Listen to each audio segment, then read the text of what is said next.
Hi, everybody. I'm Sandy Crott. It's wonderful to be here. I hope you all had a nice break. It's hard to believe the conference just started because, wow, it was a very, very rich and full morning. I really enjoyed it. Um, in some ways, the panel brought me back to the early days where I would go to a SID event and hear people share from the heart like that. It was just lovely. So thank you all for this morning. I'm speaking to you from beautiful Washington State, actually the very northwest corner of Washington State, a little town called La Conner, where the air has been unhealthy for the last 6 days. So it's kind of odd being out here in the most, just beautiful wilderness and you can't breathe. But hopefully, they keep telling us tomorrow it's going to get better, tomorrow it's going to get better. Hopefully it will. It's joyous to live in a small town, but one of the downsides of living in a small town, and particularly where I live out in the, I live outside of town, outside of a small town, is our internet service can be unpredictable. So yeah, I just got a sign that said my internet is unstable. So I'm sorry for that. Hang in there with me. If I lose my internet, I have my phone here as a backup. So hopefully we won't, but just thought I'd warn you. I was reflecting on the, before I start, I just wanted to let you know, I will be talking for a little bit for, I don't know, 30, 40 minutes. And then my colleagues, Barbara Smith and Christian McNeil will be speaking as well. I'm gonna lay out the principles and they're going to add some more specific commentary as regards to addiction. So, and then we'll also leave time for questions. So don't hesitate to ask questions. I was reflecting on this morning. It came to mind that one of my very first jobs, I was right out of college. I had my 4-year degree, my bachelor's degree, and I was in graduate school. And I got a job working in a outpatient clinic for heroin addicts in New Haven, Connecticut. I was in so far over my head. I had absolutely no idea what I was doing. And what I was learning in school, what I had learned in university, what I was learning in graduate school wasn't really helping me at all. I muddled through. I think just because I'm a nice person and I like people, and that I could give that much, but other than that, I don't think I did much for people. But eventually, I did spend the next 20 years as an addictions professional. I met Sydney Banks during that time. I met Sid in 1981. So that made just an earth-shattering difference in my life and in my work. But for the last 20 years, I have been working with businesses, with Fortune 500 companies, working with leaders and leadership teams. So not specifically in the addictions field, although as many of you know, addictions are everywhere. And there are plenty of people in corporate life who are addicted to a variety of things, not just substances like drugs and alcohol or food, but to things like power, prestige, and work. Lots of people that I have worked with are addicted to work. So addictions clearly is a part of my work today, although I no longer carry that certification or title. I got the privilege of teaching or sharing my understanding of these three principles. We've been referring to them this morning, and I'm going to do my best to lay them out for you. But I wanted you to keep a couple of things in mind before I start. One of them is that these principles that I'm going to share are invisible. And it's a heck of a thing to try to explain the invisible. And I'm gonna do the best I can. I have to use words. Don't get too hung up on my words. There are lots of ways to say what I'm gonna say. This is just my way of saying it. Try to listen to what I'm pointing toward without getting hung up in the particular words I use. I'm gonna draw pictures, and I'm a really bad artist. So they're very, very simple. I tend to see the principles very simply, and so I teach them very simply. So to those of you who are really smart out there, I hope you don't find my presentation too elementary. I frankly don't think you can get too elementary with the principles. So I'm going to draw pictures and also tell stories, because I think that's a great way to bring this understanding to life. And then, of course, I have Barbara and Christian to continue the sharing, and they're going to help put some more meat on the skeleton that I will present. The other thing I want you to keep in mind is that these principles have always been true. They're like gravity. Gravity has always been true, whether we know it or not, whether we believe it or not, whether we accept it or not, doesn't matter. Gravity is gravity. And these principles have been true since the beginning of time. And the wise have pointed toward them throughout our history. And so for those of you who are new to this understanding, you might, as I'm talking, you might find yourselves thinking, that's just what so-and-so said. Oh, that's Christianity, or that's Buddhism, or that's Hinduism, or that's mindfulness, or whatever. I mean, you'll hear similarities. Of course you will, because what I'm pointing to has always been true. And we have benefited from the fact that this has been true. And some people throughout history have gotten a glimmer of it and expressed it in their own ways. So if you find yourself hearing something familiar, don't stop there. Don't stop there. Just keep listening. So I think the beauty of what Sydney Banks brought to the world was, again, not that he invented these principles. Newton didn't invent gravity.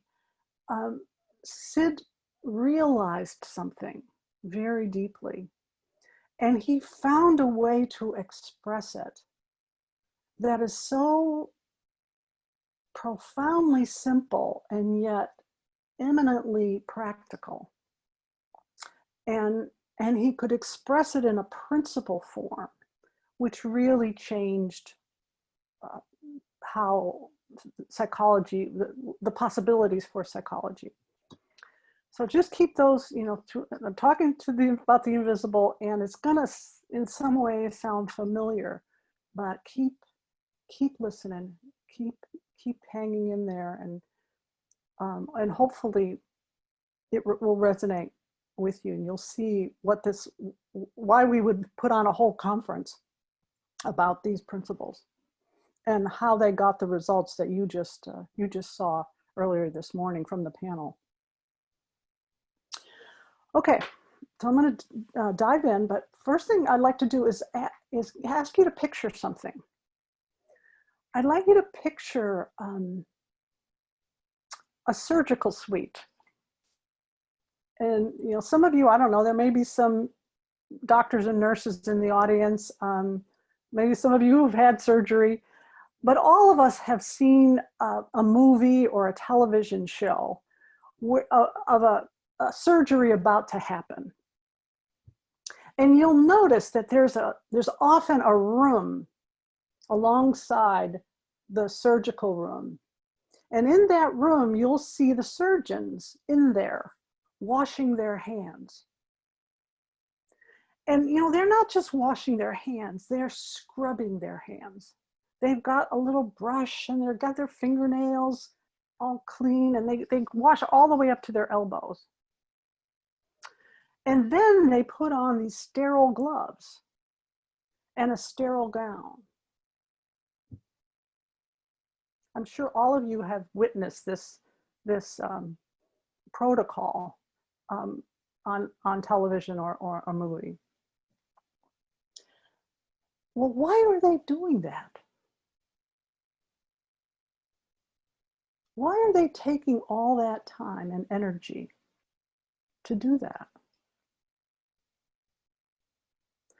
Well, it's because they know that bacteria and germs can get on their hands and their clothes, and they will take that contamination into the surgical suite.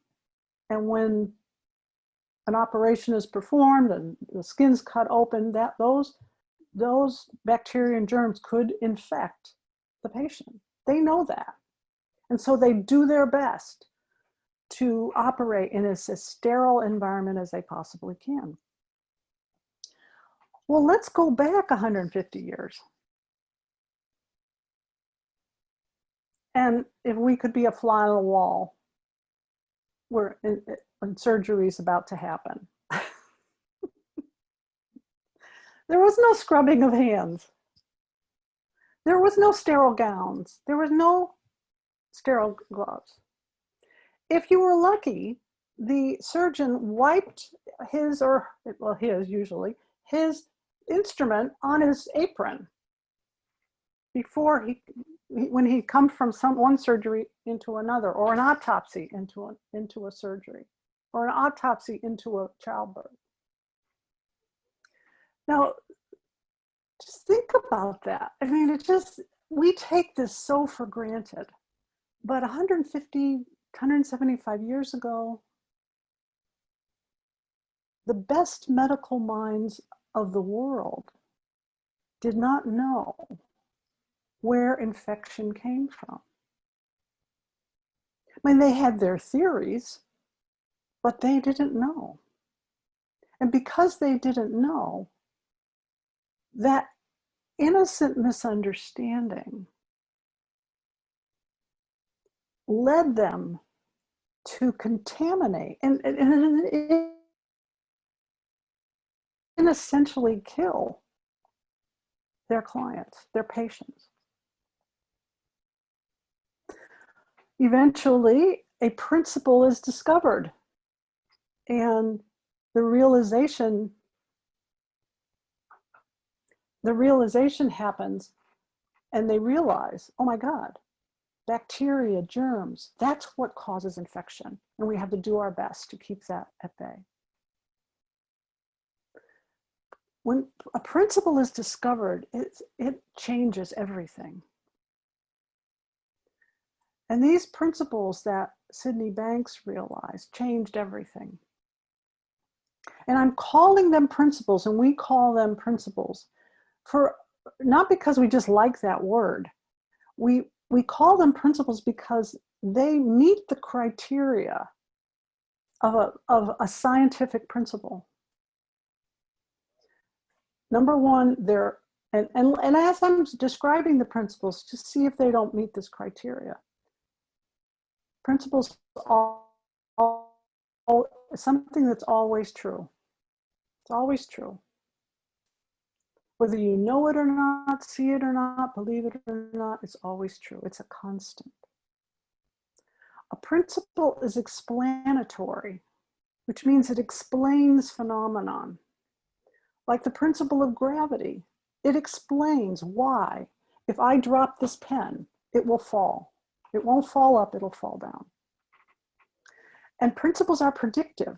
They predict what's going to happen next.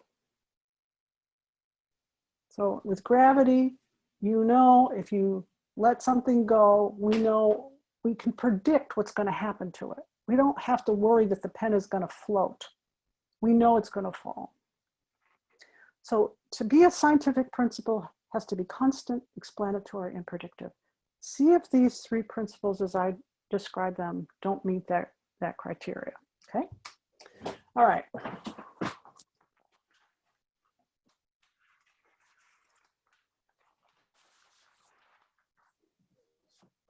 Okay, here they are. Principle of mind, the principle of consciousness, and the principle of thought. I'm going to give a wholly inadequate description of these principles, and then I'm going to draw some pictures, or I have pictures drawn, just to see, hopefully you can see how they all fit together. And what these principles are pointing to is that invisible place where our experience comes from. It's hard to even fathom where I'm pointing because we see our experience in front of our eyes. You know, here we are, right? You know, you see me on this computer, and I see you, and it looks like the experience is out there. But in actual fact, our experience is being created from these invisible forces every moment of our life. The principle of mind is pointing to the fact or the constant that there is an intelligent energy that makes life possible. And I use the word intelligent because the energy that makes life possible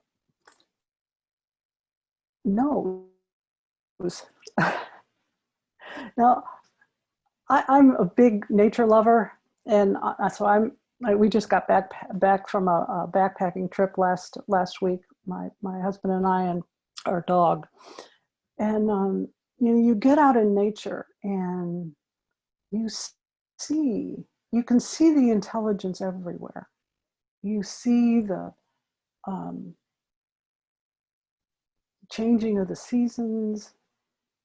You see the plants growing from a seed. When I got to travel to Africa last year, and in Africa, there is a tree called the acacia tree. And giraffes love the acacia tree. And giraffes can come and wipe out a grove of acacia trees easily, a herd of giraffes. Well, in order to prevent that, when some giraffe starts eating on one acacia tree, the leaves on one acacia tree, it secretes a substance that falls on neighboring acacia trees. And that substance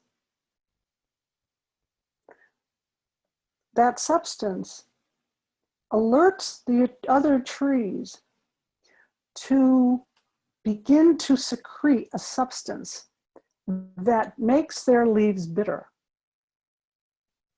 And so when the giraffes come to that next tree, the leaves are bitter and the giraffes move on.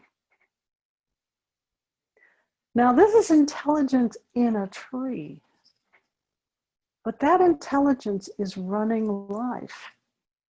It runs your body. It's beating your heart. You don't beat your heart. If you cut yourself, it brings all kinds of resources to that cut. You don't do it. There's something that is something intelligent that is running life, that's making life possible. We call that the principle of the mind.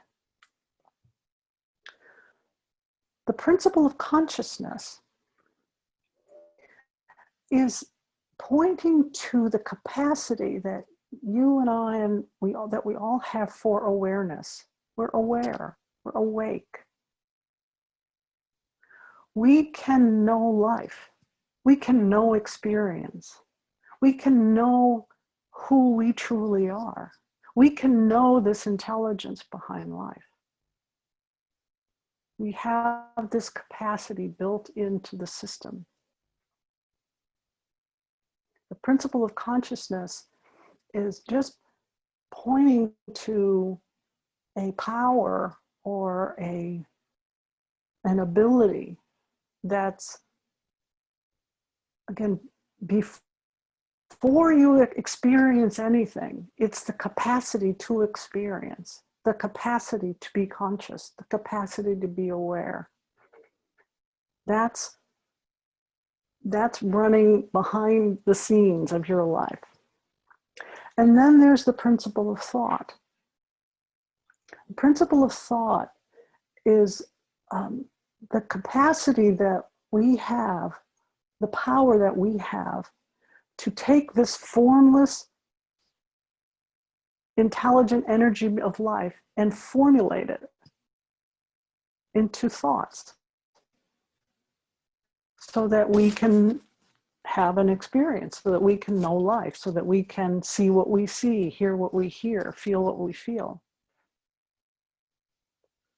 These principles work together. Again, they're behind the scenes, they're invisible forces that make your moment-to-moment experience possible. Okay, I'm gonna use a very, very simple analogy to show how these principles fit together.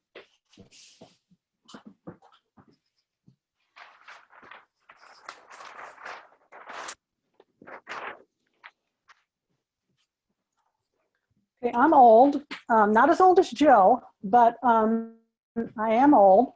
And so I do remember cameras that weren't digital, film cameras that weren't digital, or slide projectors that weren't digital. Hopefully, those of you who are a lot younger than us have at least seen them and are familiar with how they work. So you have a projector or a slide projector or a film projector, and it has a power source. It gets plugged into something, comes plugged into the wall, gets plugged into electricity. And inside the projector, there's a light source. And then there is film or a slide that runs through the projector. And as long as there's power, and as long as there's the light source, and as long as there's a film, an image is going to show up on the screen. You take one of those out of the picture, you unplug the projector. No image on the screen. The light goes out, which would happen periodically for those of you who remember in your slide projector years. No image on the screen. If you take the slide out or don't have the film running through the projector, no image on the screen. All three have to happen at the same time.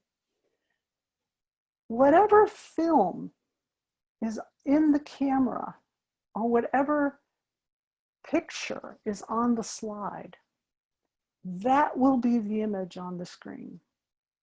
It's as simple as that. You would not have a slide of, us, Peter and I backpacking last week in the mountains of Washington. Wouldn't have a slide of that. And then on the screen, have a picture of two dogs fighting. It doesn't, the camera doesn't work that way. If there's a slide in this projector of a scene of the mountains of Washington State, that's what's going to show up on the screen. Okay? So when you look at the principles, in this, using this very, very simple analogy, it doesn't quite fit, but it's close enough. Mind is the source, is the power source. It's running the show. It's what's making the whole thing possible. Consciousness is the light. That's what's lighting up the film. And thought is whatever film or whatever slide is running through the camera. And the screen is your reality. So that's how the principles fit together. Without thought, you would have no experience. Without consciousness, you'd have no experience. Without mind, you'd have no experience. These three principles work together simultaneously. They're happening right now. You wouldn't be able to hear me. And in fact, those of you who stop listening to me, it's because you're thinking something else. As long as you're thinking something else, I will disappear. Okay, let me show you another picture.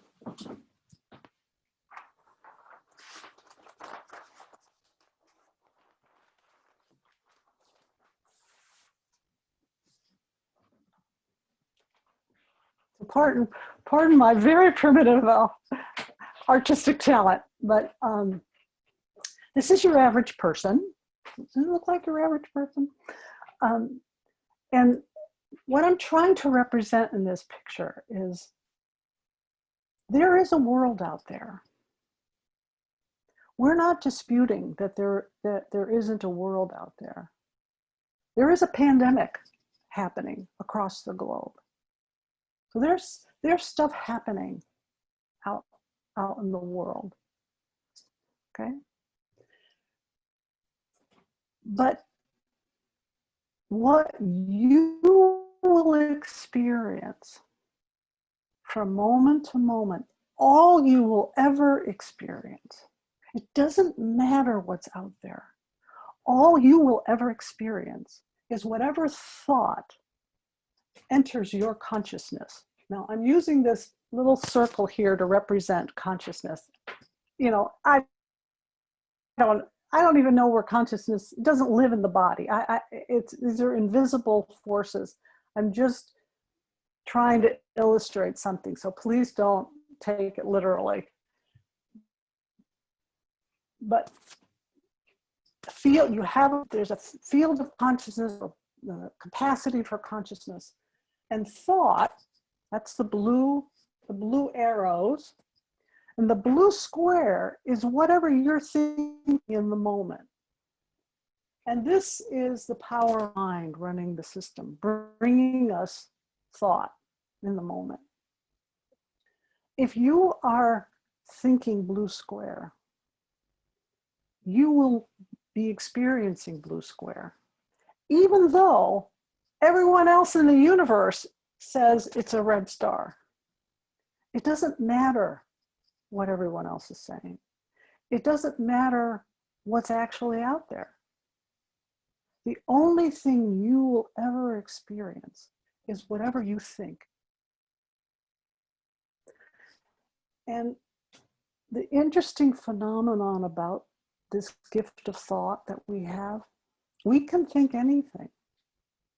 We can, I realize there is no end to the way in which we can delude ourselves or confuse ourselves or hurt ourselves.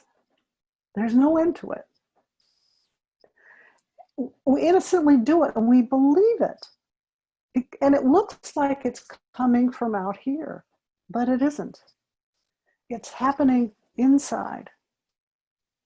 And whatever is happening inside our mind, inside that field of consciousness, will be what we feel. We live in a body, we have feelings, we have sensations. And again, it looks like they come from what's happening. But that isn't how the mind works. Your feelings will come from whatever you're thinking in the moment. Some of the members of the panel this morning shared how profound that simple fact is. When you wake up to the fact that you can only and always feel your thinking and nothing else. But the other thing that we forget is that there is a constant source available to us for new thinking, for wiser thinking. Sid used to say, you're one thought away from mental health. One thought. And you can see how that's possible. You have one thought that you're okay, that there's nothing wrong with you, that you're complete, that you have everything you need. That one thought will create a feeling in you, a beautiful feeling in you. And if you see it, if you see the truth of it, it'll change your life. And it doesn't matter that for 40 years or 50 years or 90 years, you were thinking something else. So these principles are,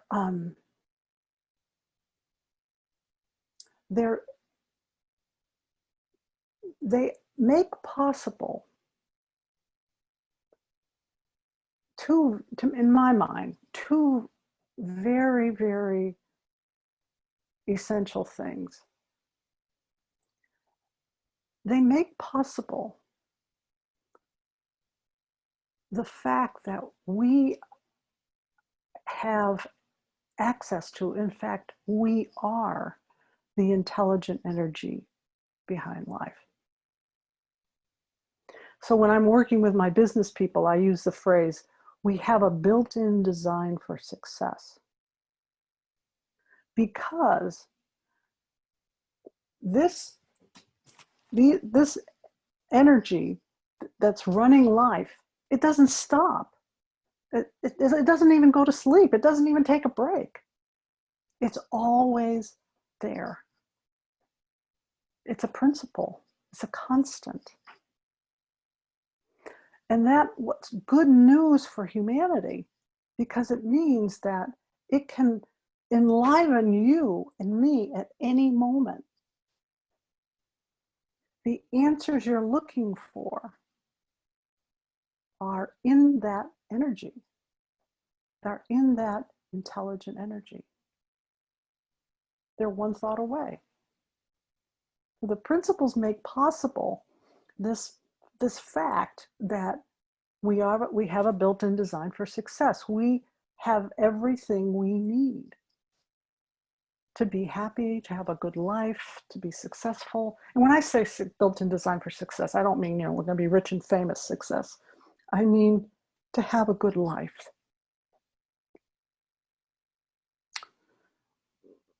The second thing the principles make possible is that because experience will come to us from the inside out. You'll hear us say that a lot, from the inside out, not from the outside in.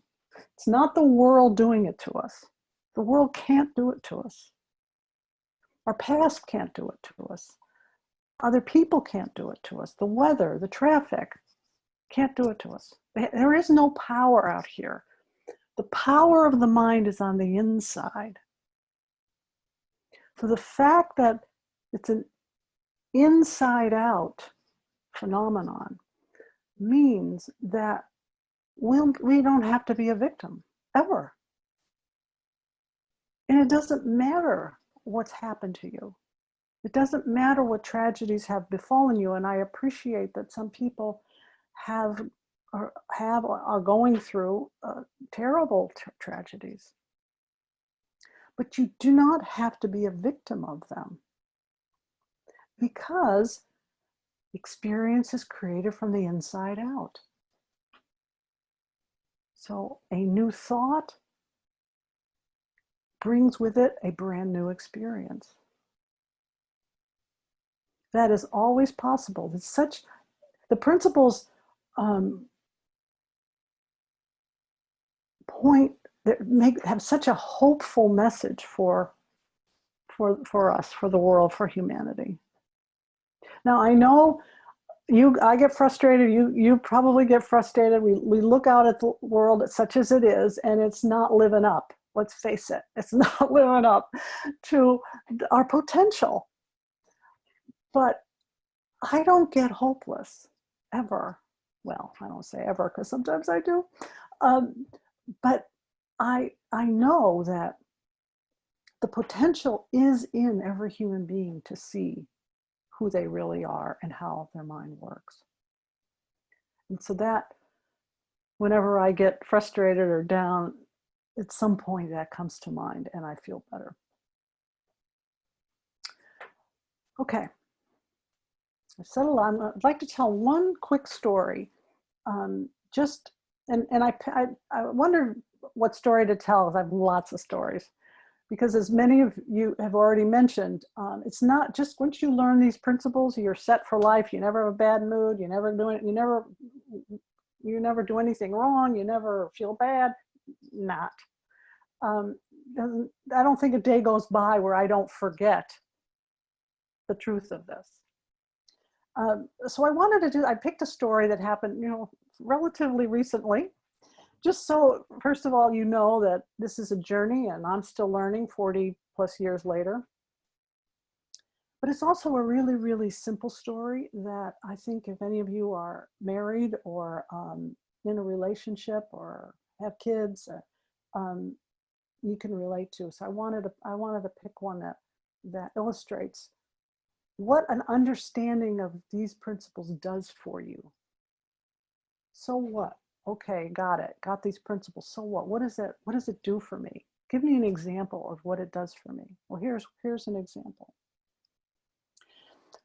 With my partner and I, we have this agreement in our family that we both love to cook. So we cook dinner together. And so we have this agreement that we do not answer the phone while we're cooking dinner or while we're eating dinner. We just do not answer the phone. Well, we're cooking dinner and Peter is going to barbecue the chicken and I'm making vegetables and salad. And my business phone rings. And I say to Peter, I have to take this. I had a client who I'd spoken to earlier in the day who was really struggling. She had a lot going on in her life, and I'm not going to go into it, but she was really struggling. And I said to her, if you really are having a hard time later, don't hesitate to call me. And so I thought maybe it was her. And so I said, look, I have to take this. And so I go off to my office and it is my client and she is in really tough shape. And so I spend time talking with her and settling her, helping her settle down. 45 minutes later, I come back into the kitchen. And there's the chicken all cooked. And the salad and vegetables are sitting exactly where I left them. And Peter's in the living room with the newspaper in front of his face. And he hears me come into the kitchen and he puts the paper down and he says, "The chicken's done." Paper back up. Well, in that moment, I had a flood of thoughts, a flood of thoughts. And the thoughts were like, who does he think he is? What did he think? I was upstairs having a manicure? I'm saving the world. This is really hard. This client was really struggling, and this is going, in my head. And I'm gonna tell him. And I, fortunately, I woke up. And what I woke up to was the feeling. Now, I remember coming down the stairs, and I was feeling really good because my client had settled down and she'd had a little insight. And then Peter says what he says, the chicken's done. And boom, I am like in a completely different feeling. And I noticed it. Oh my. And I realized, okay, where's that coming from? And I could hear myself thinking all those things I had just been thinking about Peter.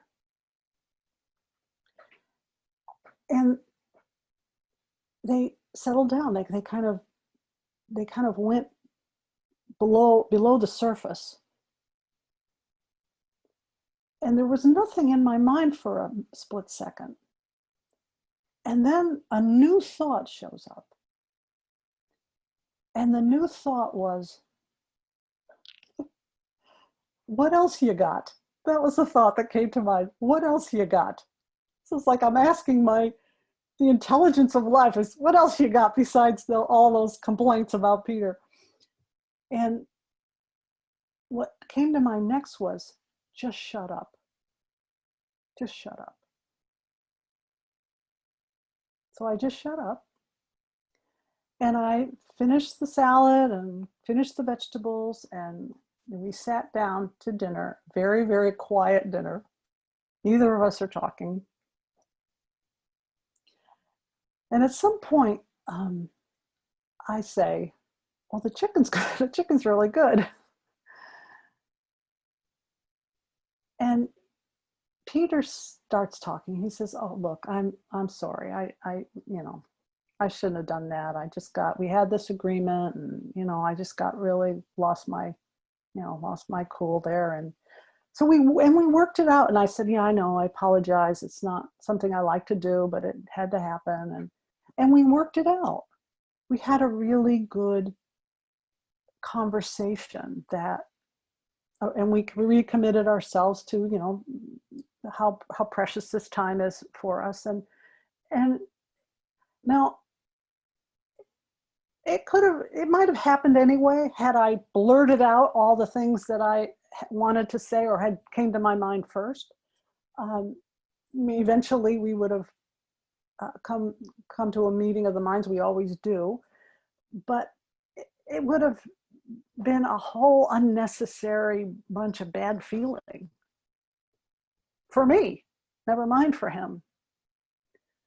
So you start to see when you get a handle, or I didn't want to say get a handle, when you get a glimmer of where your experience is coming from and the power that exists in your mind to have a brand new thought show up.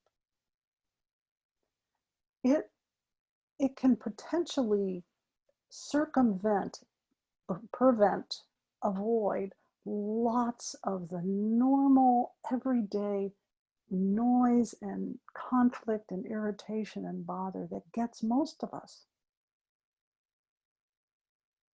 Now, you're hearing stories of people whose lives were really, really upended and struggled and had a lot of things to deal with.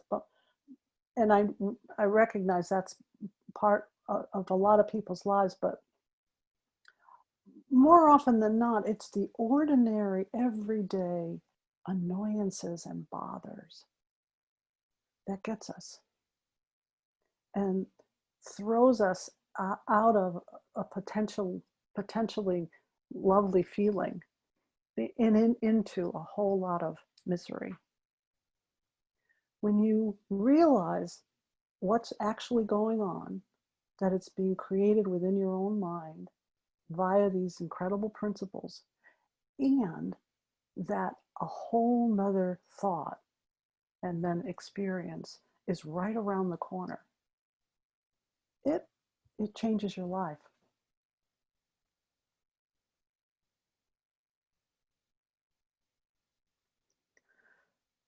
Okay, well, I'm going to stop there because I want to leave time for my esteemed colleagues. So I'm not sure, and we'll take questions later if you have them. I'm not sure whether Christian or Barb want to go first, so I'll let them decide.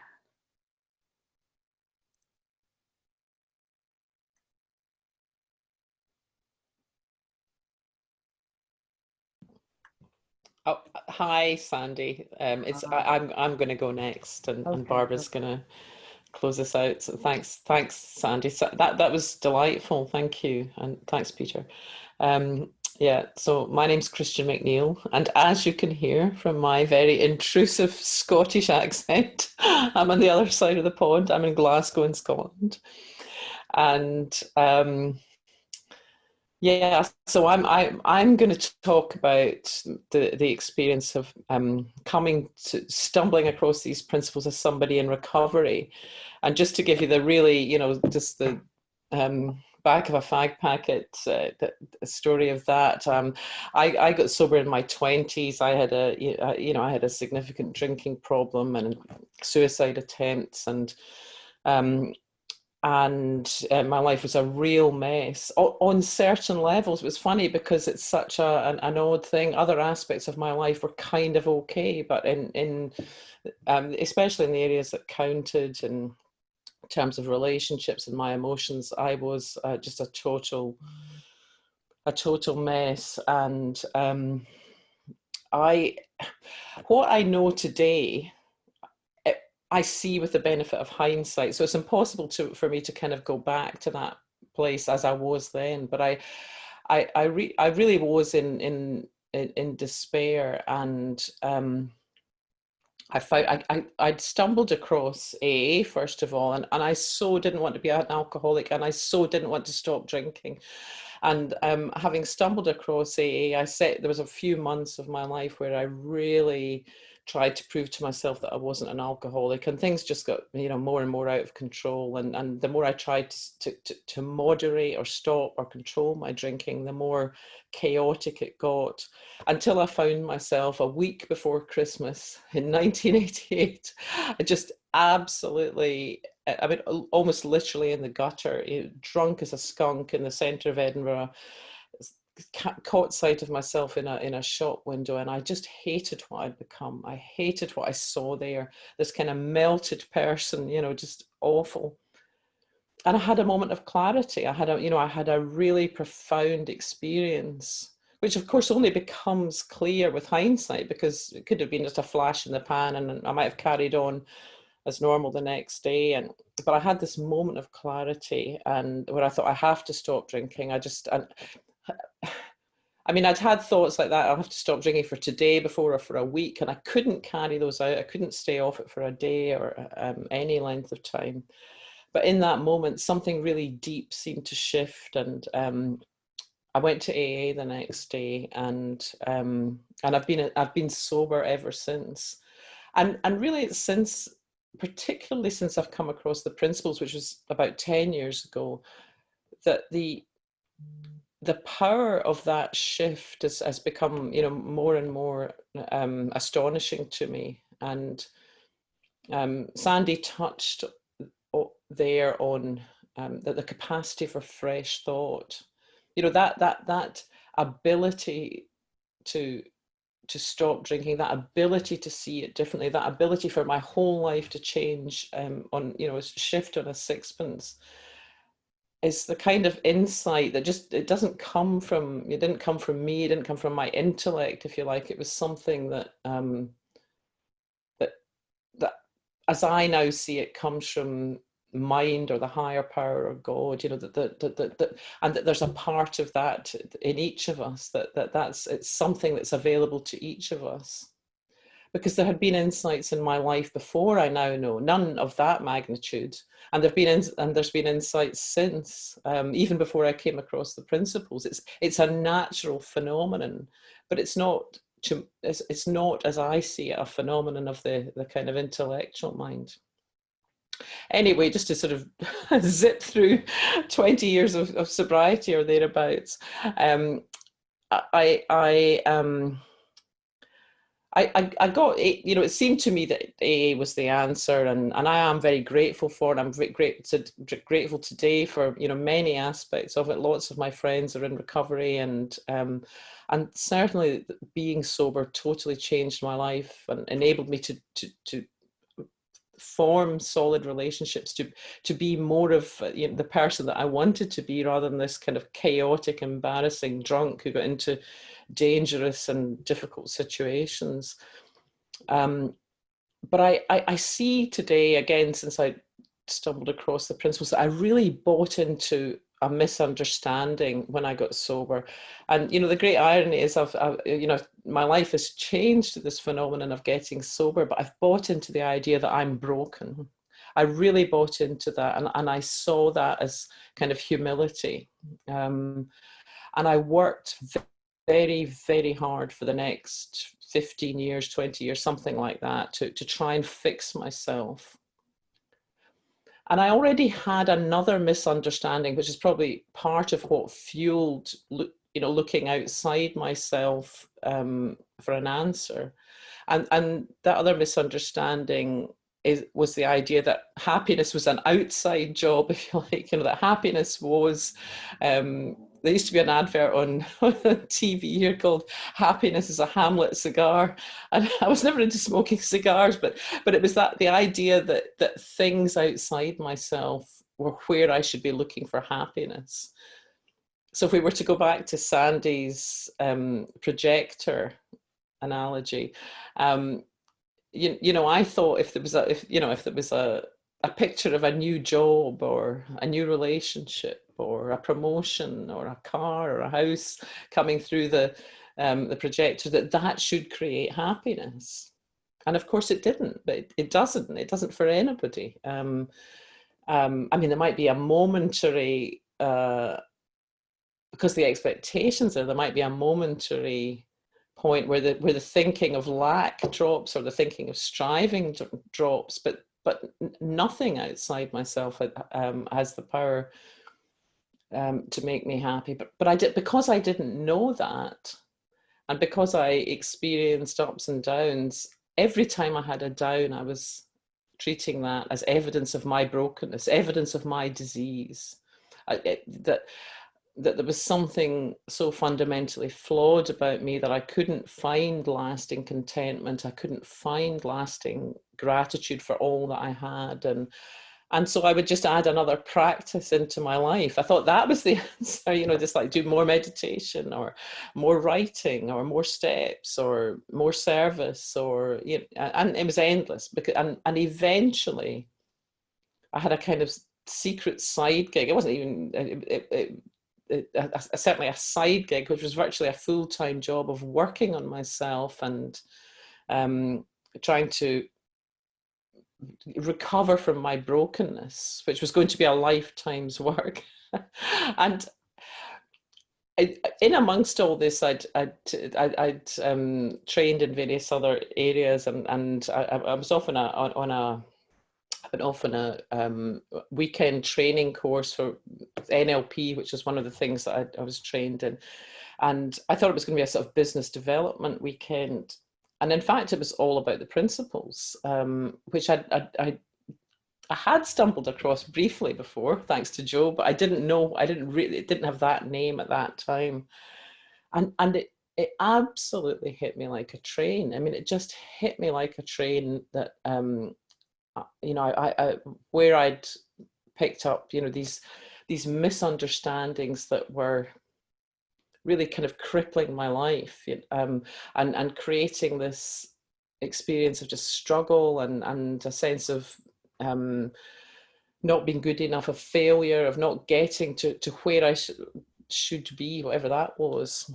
And in fact, shortly before I'd gone on this course, somebody had asked me a kind of coaching question, and they'd said to me, would your life be good enough for your daughter? And I just knew instantly, like, no way, no way would my life be good enough for my daughter. And as I say, I went in this course and it was completely different. And I had just a massive shift. And I knew something had happened to me, but it was very difficult for me to articulate it, you know, at the beginning. And I was desperate to tell everybody all about it, and people would be saying, but what is this it that you've seen? What is this it? And I just couldn't really explain it, explain what had happened. But one of the things that I was aware of, one of the things that I was instantly aware of right at the very beginning, and it was that my kids had this thing, you know, I saw that I wasn't broken, that nobody's broken, and that each of us is whole and complete. And that's not any kind of denial of the chaos and carnage of addiction, but it's just that that experience, that whole experience of addiction is based on misunderstanding, seeking happiness outside of myself, and going more and more and more to try and find that elusive happiness. And I saw, and it seems to me that evidence of that wholeness came through in that moment of clarity that I had in the street in Edinburgh all those years earlier. But I also saw that there was evidence of it not just throughout my life, but throughout everybody's life. When I saw it, that I suddenly saw that I had it back to front, that our default state and my default state was one of wholeness and completion, with the capacity to have all sorts of misunderstandings about where to try and find contentment, and also misunderstanding about where my feelings were coming from. And as I say, I saw in that moment that my kids actually have this too, and it kind of enabled me to put them down a bit. I didn't feel so much responsibility to try and manage every aspect of their life and protect them from any kind of experience or difficulty or harm, because I saw that essentially there was a part of them that couldn't be harmed. And I also saw that, low moods, bad moods, ups and downs were totally normal. They were just that the default place was one of contentment, but as my thinking would ramp up, at times I would kind of go up and down, and so would everybody, all in their different ways. And that was that in itself was another huge just relief to me. I thought, well, I've been doing this all my life, and I'm here now, and if it never gets any better, that's good enough for me. There's nowhere to get to. Suddenly that, the sort of search was off, the striving was off. And one of the things that happened, and I can't remember, you touched on this in a way, Sandy, but I can't remember exactly what you were saying about it now. But one of the things that happened soon after this this initial conference was my dad became very ill and died, and it was it was sudden and it was unexpected. And oh yes, I know, it was when you were talking about, Sandy, the fact that the events don't have the power to create the inside job. That no matter how difficult or even tragic the events, what's happening on the inside is something else. And I'm not talking about being positive. I'm not talking about forcing a good attitude or anything like this, but because what happened to me during the period of the leading up to my dad's death, where I was traveling backwards and forwards to see him in hospital, was that it was a time of tremendous kind of connection and love and spirituality, and that was very unexpected, and it was kind of a gift. And again, it was as though there was just this unfiltered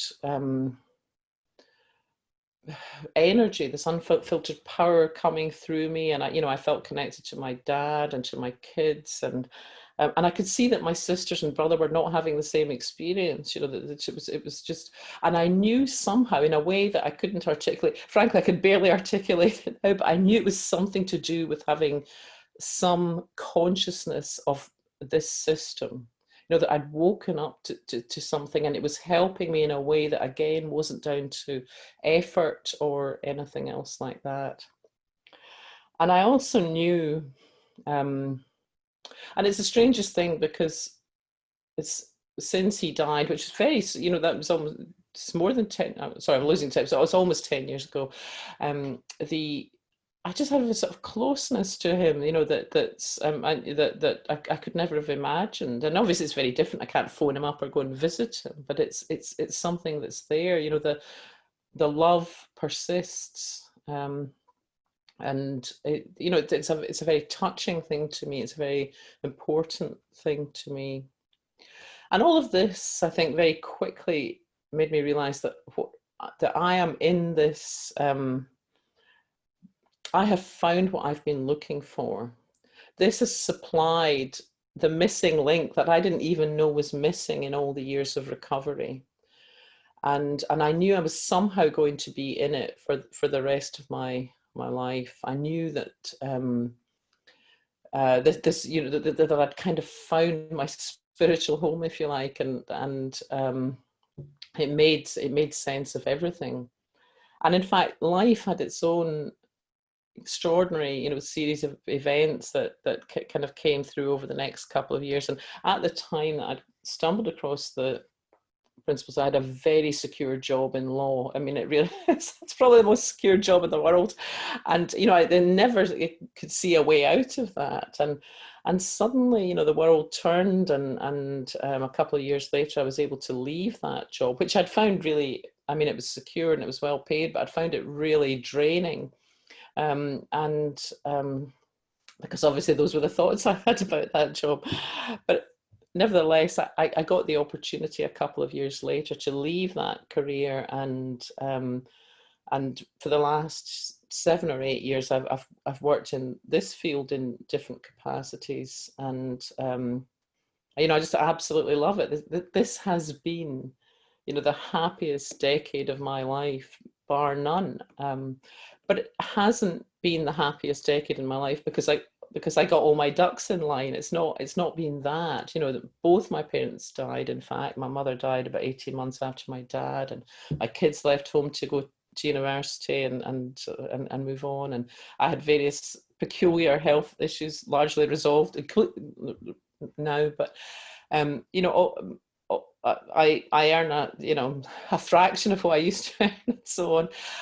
But it's just been quite astonishing, and I feel it's such a privilege to be working in a field that I'm so in love with, and to be part of, as many of us are here, to be part of this group of people, attempting to pass this on.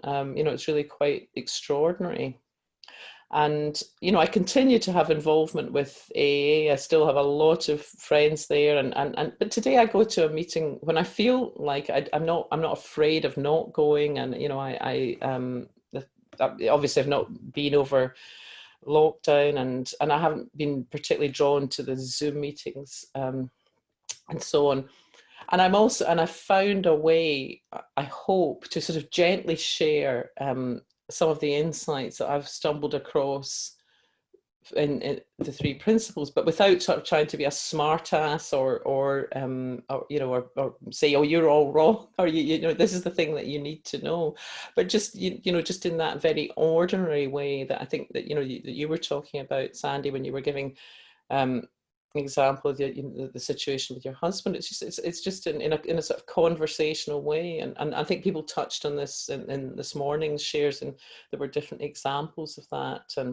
And so I initially I didn't really work very much in I was mainly working with clients who were referred, and very few of them had anything to do with addiction. But in the past 18 months or so, our next speaker, my partner in crime, Barbara Smith, and I have kind of got together, and again, just in that really astonishingly easy way that things can happen. We both kind of simultaneously had the idea that we'd like to write a book together, which we did towards the end of last year, and we published it at the beginning of this year, and all our book launches and so on were cancelled because of COVID. But it was the most tremendous experience to do that. It was such an enjoyable collaboration, and the topic of our book was addiction, and it was partly inspired by this conference. You know, we wanted to put our thoughts, Barbara's more of the professional perspective, having been a long time psychotherapist working in the field of addictions, and I was bringing more of the user's view. So it's called Addiction: One Cause, One Solution, but it'll be on the resources sheet. So I think I'm kind of running out of time here, and I'm going to leave it here and hand it over to Barbara. But I just would like to finish by saying, you know, Jo, I can't tell you how much you have meant to me over the years, and what an honor. I really mean that from the bottom of my heart. What an honor it is to be part of this conference with you and with everybody else here, and so many lovely friends on the screen that I can see right now. And yeah, thank you so much. Get their book. It's wonderful. Oh, thank you. Book. Yeah, it's a really, really nice book. Thank you guys so much.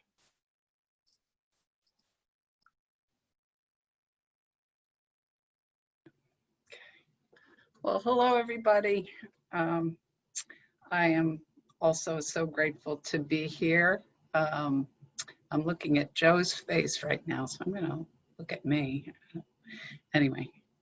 So I just wanted to share with you a little bit more about my perspective on this, which is that I am, as Christian said, a psychotherapist. I've been in the field, unlike Jo, who's been doing Through Principles for 40 years. I did psychotherapy, traditional psychotherapy, for over 40 years, and over 35 of those now have been in the field of addictions. And I stumbled across this understanding about 7 years ago when I became terribly burned out and disillusioned with my career. And I thought, gosh, I can't retire yet, so I don't know what I'm going to do. I don't know how I'm going to sort of cross the finish line and show up for my clients in the same way, because quite frankly, it got kind of boring and repetitive to just keep going over the same information and the same searching. You know, people would, I had clients, and I'm not proud to say this, but, you know, clearly the innocence was there. I had no idea. You know, I had some clients for over 12 years. And after 12 years, we were still talking about their mother, or their, you know, their childhood trauma, or the bullying they had in 4th grade, or whatever. And it just felt to me after a while like we were just treading water, or that really the image that kept coming to mind was I felt like I was pouring water through sand.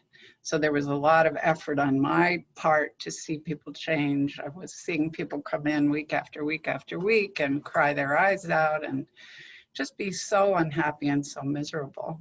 And I saw many, many people. I worked at a treatment center for a period of time, and then I sort of became the go-to person that they referred to for anyone who didn't make a good fit with 12-step recovery. So I was the one who was trying to sort of bridge that, and we'll talk more about that tomorrow. But I remember people coming into my office and just crying and just feeling so despairing over the recidivism rates, the thought of having to go back into treatment again, you know, the lack of most of the people who had gone through treatment numerous times said that they could have taught those sessions. they could have taught them with their eyes closed. And I actually had one client who actually did at his loss treatment center. They actually had him teach the class because the instructor was out. So it sort of is an indication that what we were doing really wasn't helping. So I could see that. One of the local treatment centers called it the spin dry cycle. People were going in, they dry out, they come back, you know, and back and forth. And there was things being written that opiate addiction was incurable. And, you know, we just sort of thought, as I think Amy was talking about earlier today, or someone was, that that was just the way it was. The best we could do would be to help you cope, help you, you know, get as much footing as possible, but with the idea that, you know, you'd been dealt a raw deal in life. And I was very good. I have to say, I was really good at sympathy. I was very compassionate and sympathetic. And as I like to say to people now, I got something better. I got something better than sympathy. And for anyone who's willing and open to hearing that and this understanding, I've just seen amazing, amazing changes, both in myself personally, and that, as you've heard from several people this morning, is where it all has to start. You know, if you see this and you show up with it, you know, people will say, as many of my friends said, you know, I'll have what she's having. And it makes all the difference in the world.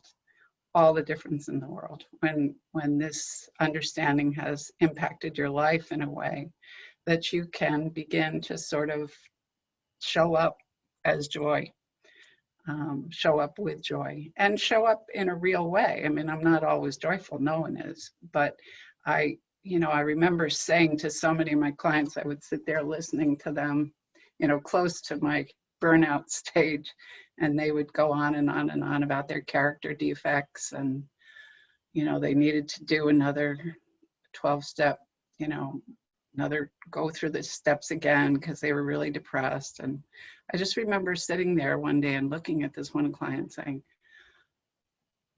where's the joy?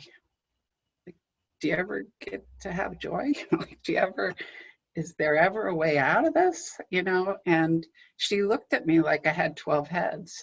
You know, like, joy? It's joy. Well, I have work to do. This is hard work. And, you know, in the training that we had as therapists, it was called work. You know, I was trained classically. We were trained to believe that while thinking played a really big role in people's unhappiness or their mental health,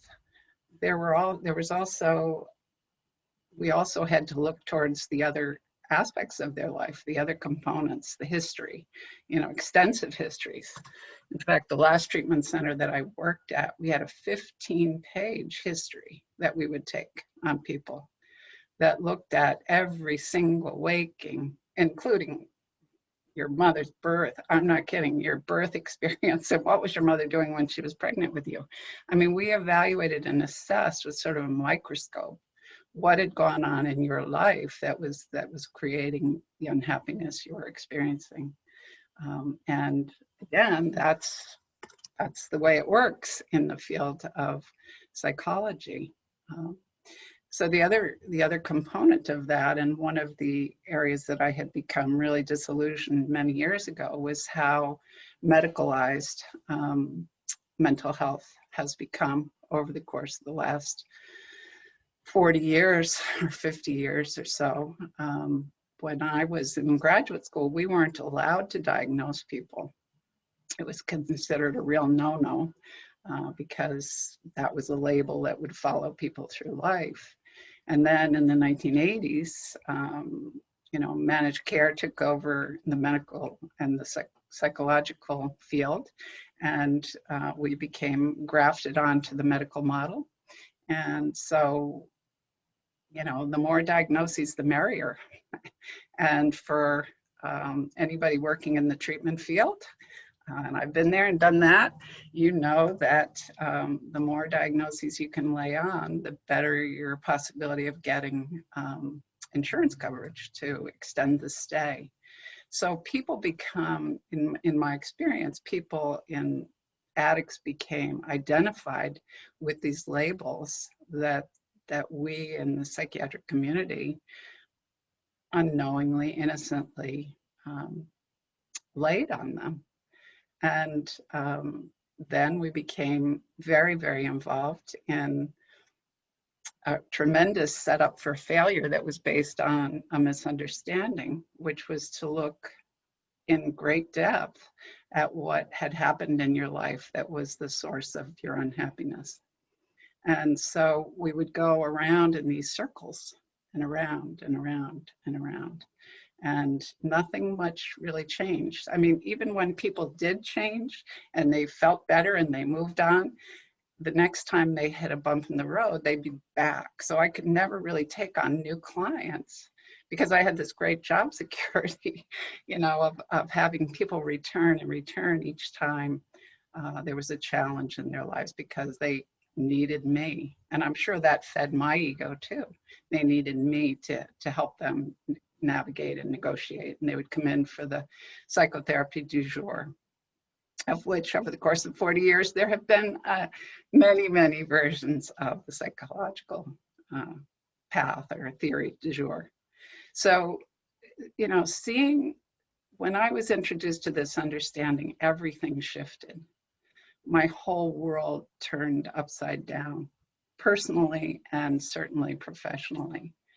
And at first, it was so disorienting. If you talk to any of my clients who made the transition with me, I couldn't even think clearly. I remember my teeth ached. It was like, you know, what, you know, no, this, you know, and all of a sudden, literally, all of a sudden, within, I would say, 6 weeks of my returning from an intensive that I did, 75%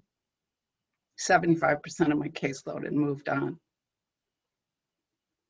And I remember calling Keith Blevins, who was one of my mentors during this process, and saying, well, now what do I do? You know, like, I need to make a living. Now what, you know?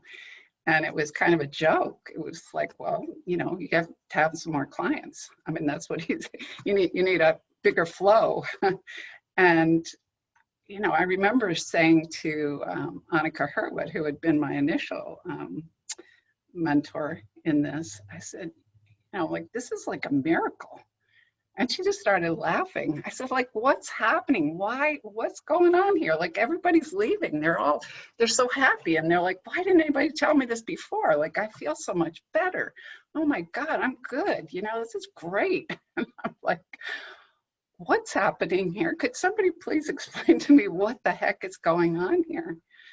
Well, the way I see it now, it's like this shift away from this concept that we're broken and that there's something we have to do to fix ourselves, and that there's something we have to do to be okay, that there's somehow some normal that we're supposed to achieve and that we spend this whole lifetime looking at.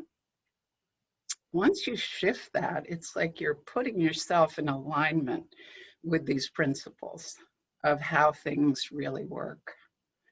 And almost like an adjustment, a chiropractic adjustment, you know, when you adjust things to be in alignment with the way they actually work, it makes things work a lot easier. You know, if you think about brakes that are out of alignment, you're going to have a lot of screeching, a lot of grinding, and a lot, you know, when you put them in alignment, everything works the way it's supposed to work. And so people just were able to move on. They were able to find joy, you know, and drop into that incredible inner wellspring of peace that is a part of our design. You know, so many people are under the impression that they need to go somewhere to find peace. you know, because it looked really true that your peace came when you were at church, or when you were in the woods, or you were in the water, or you were somewhere that felt like was the source of your peace. But when you realize that the peace that we have within us, and you know, a lot of people have used this terminology, but I think it's so helpful when we realize that we have within us not only this incredible self-corrective system to the way our minds work, but that we have within us everything we need to get through life, and life on life's terms, not on our terms, not because it's fair or it's not fair, but just the way it is, the way it shows up. And I tell people all the time, I live in 2 places where we are prone to hurricanes and very, very severe weather. And I tell people all the time, you know, you're designed to sustain hurricane force winds. Doesn't mean you're not going to duck and cover.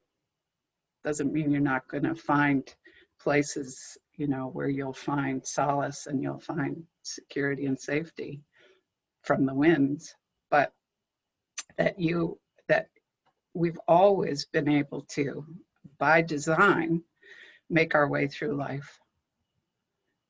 And that's a very different message, and one that really points people away from, again, the medical model of brokenness, of diagnoses, of, you know, dysfunction, dis-ease, as we said earlier, to a place of really seeing with such clarity, because now we're looking for it, right? Now we're actually looking in the right direction.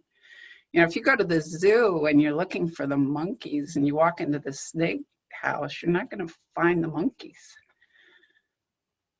You know, they're going to be really funny looking monkeys. But once you start looking in the monkey house, you know, you're going to see like all these monkeys, like, wow, where did all these monkeys come from? Well, they've been there. They've been there and they're doing just fine. It's just we weren't looking in the right places before. It was such a misunderstanding of how our experience was created. And when we can see and we can know, oh, wait a minute, I'm the creator of my experience of what's happening to me. That is such a game changer. Not that, you know, not in the new agey sense of I'm the creator of what's happening to me, because that's not true. But I, through the power of this incredibly creative force that's moving through us at all times, I have the power, when I see how it works, to create my experience, whether it's of my husband's reaction to my taking a call at dinner time, or of the pandemic, or of, you know, whatever thing happens to come along that day.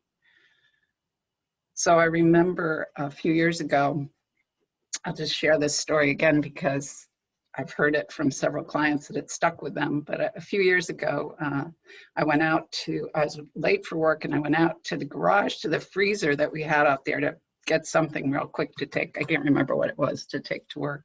I was late, was in a hurry. I opened the freezer and the power had gone out. So it was the summer and my partner is a fisherman. So there were a lot of frozen fish guts in there and fish racks and bait. And I had frozen all of my berries that I had picked. So there were blueberries, raspberries, and fish guts that poured out all over my shoes and my feet. And it didn't smell good and it didn't feel good. And I stood there for 1 second and I thought, right, now you can clean this up and be really upset, or you can just clean it up. And so that's what I did.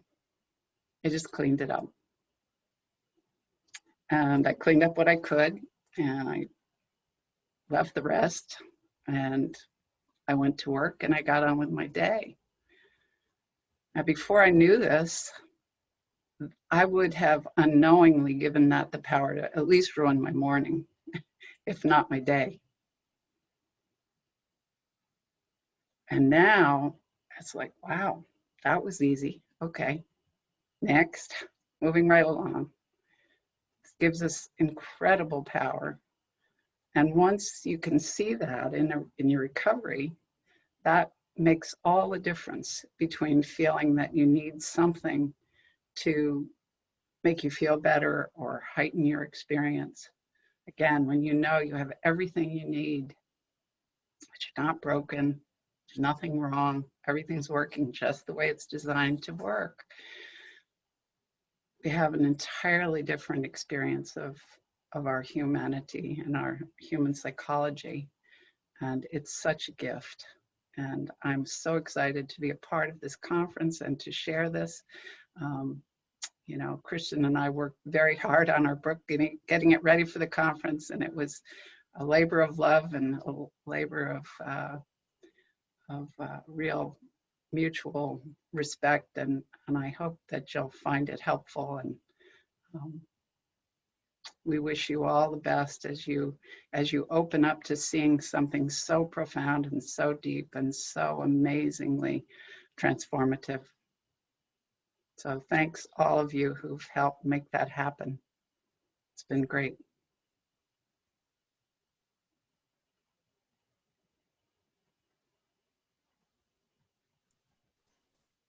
So I don't know where we are for time. Do we have time for, no, I guess we don't have time for.